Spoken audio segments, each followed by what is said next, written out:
सियालकोट के दर्दनाक साने ने जहां मुल्क और दीन का सरशरम से झुका दिया, वहीं श्रीलंकन मैनेजर प्रयाथा कुमारा की अहलिया नरोशी का कहना है कि मेरे शौहर एक मासूम इंसान थे। मैंने खबरों में देखा है कि उन्हें बैरून मुल्क इतना काम करने के बाद अब भी बेदर्दी से कत्ल कर दिया गया।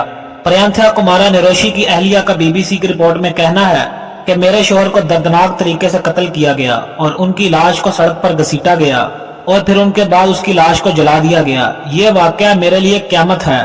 आज इस वाकये को 3 रोज गुजर गए मगर अभी तक मुझे और मेरे बच्चों को इंसाफ न मिल सका। लिहाजा अगर कल तक इंसाफ न मिला तो मैं भी अपने आप को जलाकर मार दूंगी, क्योंकि अब तो मेरी दुनिया खत्म हो चुकी है। अब मेरे जीने का क्या फायदा है। इस पर पाकिस्तान के वजीर आजम इमरान खान ने श्रीलंकन वजीर आजम की बीवी के गम और गुस्से और नदामत के इजहार में ट्वीट किया है कि आज मैंने श्रीलंका के सदर से मुत्तहदा अरब अमारात में बात की है। उन्हें आगाह किया है कि 100 से ज्यादा अफराद गिरफ्तार कर चुके हैं और ये यकीन दिलाया कि इनसे कानून के तहत नहायत सख्ती से निपटा जाएगा। जिस पर श्रीलंकन वजीर आजम ने ट्वीट किया है कि प्रयाथा कुमारा पर जानलेवा हमले पर सदमा पहुंचा।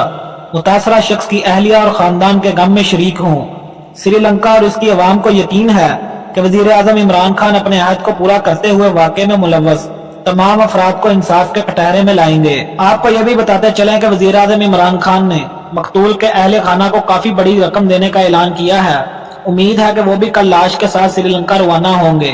सियालकोट में मरने वाले श्रीलंकन शहरी की लाश लाहौर निजी अस्पताल में मुंतकिल कर दी गई है, जिसे इंतजामात के बाद कल कोलंबो श्रीलंका रवाना किया जाएगा।